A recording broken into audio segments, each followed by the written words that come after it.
নবীজির চোখে সর্বোত্তম মানুষ যারা মানুষের প্রকৃত শ্রেষ্ঠত্ব নির্ধারণে ইসলাম বাচিক রূপ, সম্পদ, বংশ কিংবা ক্ষমতাকে মানদণ্ড বানায়নি, বরং আল্লাহ তাআলা ও তাঁর রাসূল সাল্লাল্লাহু আলাইহি ওয়াসাল্লাম মানুষের ভেতরের গুণাবলী, চরিত্র, ঈমান, আমল ও মানবকল্যাণমূলক ভূমিকার ওপর ভিত্তি করে শ্রেষ্ঠত্ব নির্ধারণ করেছেন। কোরআন ও হাদিসে বারবার এমন মানুষদের কথা এসেছে যাঁরা আল্লাহর কাছে প্রিয়, রাসূলুল্লাহ সাল্লাল্লাহু আলাইহি ওয়াসাল্লামের দৃষ্টিতে সর্বোত্তম। নবীজির বাণীগুলো গভীরভাবে পর্যবেক্ষণ করলে আমরা দেখতে পাই, সর্বোত্তম মানুষ হওয়ার পথ বহুমুখী হলেও মূল কেন্দ্রবিন্দু হল ঈমান, চরিত্র ও কল্যাণ। ১. কোরআনের শিক্ষার্থী ও শিক্ষক। রাসূলুল্লাহ সাল্লাল্লাহু আলাইহি ওয়াসাল্লাম ইরশাদ করেছেন, তোমাদের মধ্যে সর্বোত্তম ওই ব্যক্তি যে নিজে কোরআন শেখে এবং অন্যকে শেখায়। সহিহ বুখারী ৫০২৭। এই হাদিসে রাসূলুল্লাহ সাল্লাল্লাহু আলাইহি ওয়াসাল্লাম স্পষ্ট করে দিয়েছেন যে কোরআনের সঙ্গে সম্পর্কই মানুষের শ্রেষ্ঠত্বের প্রধান মানদণ্ড। কোরআন আল্লাহর কালাম, হেদায়েতের চূড়ান্ত উৎস। যে ব্যক্তি নিজে কোরআন শেখে তার জীবন আলোকিত হয়, আর যে অন্যকে শেখায় সে সমাজকে আলোকিত করে। এভাবে কোরআন শিক্ষা ব্যক্তি ও সমাজ উভয়ের কল্যাণ নিশ্চিত করে। ২. উত্তম চরিত্রের অধিকারী। নবীজি সাল্লাল্লাহু আলাইহি ওয়াসাল্লাম বলেন, নিশ্চয়ই তোমাদের মধ্যে সর্বশ্রেষ্ঠ ওই ব্যক্তি যে তোমাদের মধ্যে সর্বোত্তম আচরণের অধিকারী। বুখারী হাদিস ৬০৩৫। ইসলামে চরিত্রের গুরুত্ব অপরিসীম। ইবাদত আল্লাহর সঙ্গে মানুষের সম্পর্ক গড়ে তোলে, আর চরিত্র মানুষের সঙ্গে সম্পর্ক সুন্দর করে। নবীজির দৃষ্টিতে উত্তম আখলাক ছাড়া শ্রেষ্ঠত্ব অসম্পূর্ণ। নম্রতা, ধৈর্য, ক্ষমাশীলতা, সত্যবাদিতা এসব গুণই একজন মানুষকে প্রকৃত অর্থে শ্রেষ্ঠ করে তোলে। ৩. ঋণ পরিশোধে উত্তম। রাসূলুল্লাহ সাল্লাল্লাহু আলাইহি ওয়াসাল্লাম ইরশাদ করেছেন, তোমাদের মধ্যে সর্বসেরা ব্যক্তি সে যে ঋণ পরিশোধের বেলায় ভালো। বুখারী হাদিস ২৩০৫। এই হাদিস থেকে বোঝা যায়, ইসলাম শুধু ইবাদত নয়, লেনদেন ও সামাজিক দায়িত্বেও শ্রেষ্ঠত্ব নির্ধারণ করে।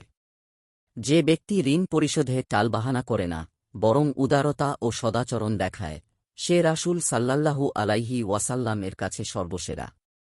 ৪. যার কাছ থেকে কল্যাণ আশা করা যায়। রাসূলুল্লাহ সাল্লাল্লাহু আলাইহি ওয়াসাল্লাম বলেন, তোমাদের মধ্যে সর্বোত্তম ওই ব্যক্তি যার কাছ থেকে সবাই কল্যাণ আশা করে, অনিষ্টের আশঙ্কা করে না। তিরমিজি হাদিস ২২৬৩। একজন মুমিন এমন হবেন যার উপস্থিতিতে মানুষ নিরাপদ বোধ করবে। তাঁর হাত, মুখ ও আচরণ থেকে কেউ ক্ষতির আশঙ্কা করবে না। এই গুণ সমাজে শান্তি ও আস্থার পরিবেশ সৃষ্টি করে। ৫. পরিবারের কাছে উত্তম ব্যক্তি।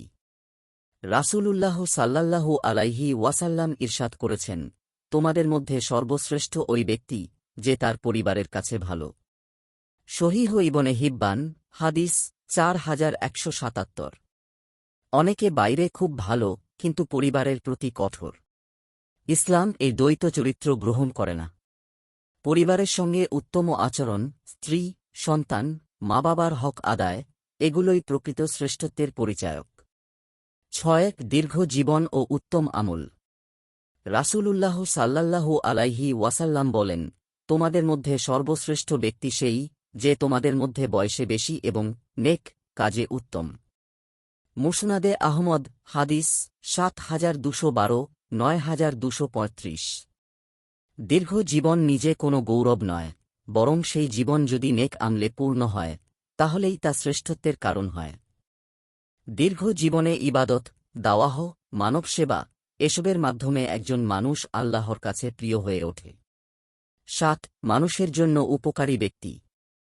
রাসূলুল্লাহ সাল্লাল্লাহু আলাইহি ওয়াসাল্লাম ইরশাদ করেছেন, সর্বশ্রেষ্ঠ মানুষ সেই ব্যক্তি যে মানুষের জন্য সবচেয়ে বেশি উপকারী। সহিহুল জামে হাদিস ৩২৮৯, সিলসিলা সহিহাহ হাদিস ৪২৬। এটি ইসলামের সামাজিক দর্শনের মূলনীতি। যে ব্যক্তি শুধু নিজের কথা না ভেবে অন্যের উপকারে আসে, জ্ঞান দিয়ে, সম্পদ দিয়ে, শ্রম দিয়ে, সেই আল্লাহ ও রাসূল সাল্লাল্লাহু আলাইহি ওয়াসাল্লামের কাছে সর্বশ্রেষ্ঠ। 8 পরিচ্ছন্ন অন্তর ও সত্যবাদী মুখ। নবীজি সাল্লাল্লাহু আলাইহি ওয়াসাল্লাম বলেন, শ্রেষ্ঠ মানুষ হল যার অন্তর পরিচ্ছন্ন ও মুখ সত্যবাদী। ইবনে মাজাহ হাদিস 4216, সহিহুল জামে হাদিস 3291। পরিচ্ছন্ন অন্তর মানে হিংসা, বিদ্বেষ, খিয়ানত ও জুলুমমুক্ত হৃদয়। বাহ্যিক ইবাদতের সঙ্গে অন্তরের পবিত্রতা যুক্ত না হলে প্রকৃত শ্রেষ্ঠত্ব অর্জিত হয় না। 9 উত্তম সঙ্গী ও প্রতিবেশী। রাসূলুল্লাহ সাল্লাল্লাহু আলাইহি ওয়াসাল্লাম ইরশাদ করেছেন, আল্লাহর কাছে সর্বোত্তম সঙ্গী সে, যে তার সঙ্গীর কাছে উত্তম। আর সর্বোত্তম প্রতিবেশী সে, যে তার প্রতিবেশীর কাছে উত্তম। তিরমিজি হাদিস 1944। ইসলাম প্রতিবেশী ও সামাজিক সম্পর্ককে অত্যন্ত গুরুত্ব দিয়েছে। প্রতিবেশীর অধিকার রক্ষা করা ঈমানের অংশ। 10 সুন্দর চরিত্রই শ্রেষ্ঠত্বের চূড়ান্ত মানদণ্ড। রাসূলুল্লাহ সাল্লাল্লাহু আলাইহি ওয়াসাল্লাম বলেন, তোমাদের মধ্যে সর্বোত্তম ব্যক্তি সে, যার চরিত্র সবচেয়ে বেশি সুন্দর। বুখারী হাদিস 3559। এতে বোঝা যায়, শ্রেষ্ঠত্বের বহু দিক থাকলেও সবকিছুর কেন্দ্রে রয়েছে সুন্দর চরিত্র। 11 দিনের মর্যাদা রক্ষায় সাহসী ব্যক্তি। হাদিসে এসেছে, মর্যাদায় সর্বশ্রেষ্ঠ ব্যক্তি সে, যে শত্রুকে সন্ত্রস্ত করে এবং শত্রুরাও তাকে সন্ত্রস্ত করে। বাইহাকির শুআবুল ঈমান হাদিস 4291, সিলসিলা সহিহাহ হাদিস 3333। এটি দিনের মর্যাদা রক্ষায় সাহস, দৃঢ়তা ও আত্মত্যাগের প্রতি ইঙ্গিত করে। 12 জানমাল দিয়ে আল্লাহর পথে জিহাদকারী। রাসূল সাল্লাল্লাহু আলাইহি ওয়াসাল্লাম বলেন, ওই মুমিন সর্বশ্রেষ্ঠ, যে আল্লাহর পথে তার জান ও মাল দিয়ে যুদ্ধ করে। বুখারী হাদিস 2786, 6494। এটি ইসলামের সর্বোচ্চ আত্মত্যাগের স্তর নির্দেশ করে। দিনের জন্য জান ও মাল উৎসর্গ করা সর্বশ্রেষ্ঠ আমলগুলোর একটি। সর্বোত্তম মানুষ। নবীজির চোখে সর্বোত্তম মানুষ কোনো একক গুণের অধিকারী নন, বরং তিনি এমন এক সমন্বিত ব্যক্তিত্ব, যিনি কোরআনের সঙ্গে যুক্ত, চরিত্রে উত্তম, মানুষের উপকারী, পরিবার ও সমাজে দায়িত্বশীল, অন্তরে পরিচ্ছন্ন, দিনের জন্য আত্মত্যাগী। এই গুণাবলীর সমন্বয়ই একজন মানুষকে আল্লাহ ও তাঁর রাসূল সাল্লাল্লাহু আলাইহি ওয়াসাল্লাম এর কাছে সর্বোত্তম বানায়।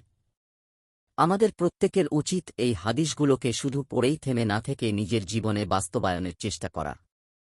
তাহলেই আমরা নবীজির চোখে সর্বোত্তম মানুষ হওয়ার পথে এগোতে পারব। আল্লাহ তাআলা আমাদের সবাইকে সেই শ্রেষ্ঠ মানুষের কাতারে শামিল হওয়ার তৌফিক দান করুন। আমিন। লেখক মুহাদ্দিস, জামিয়াতুস সুফফাহ আল ইসলামিয়া, গাজীপুর।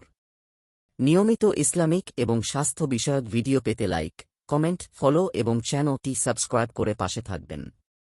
মহান আল্লাহ আপনাকে উত্তম যা দান করুক। আমিন।